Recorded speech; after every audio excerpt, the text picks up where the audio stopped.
Hey there friends, in this video I am going to show you scan QR code from photo on Samsung phone. So let's get started. First unlock your phone, swipe the top of the screen to open the quick panel menu, then swipe again to open the full page. After that you can try to find the scan QR code or similar name. Once you found it, simply tap on it.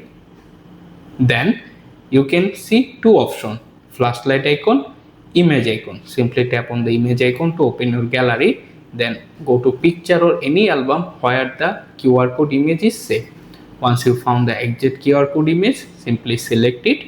Then automatically appear the screen, hit done button and wait to complete the scanning process.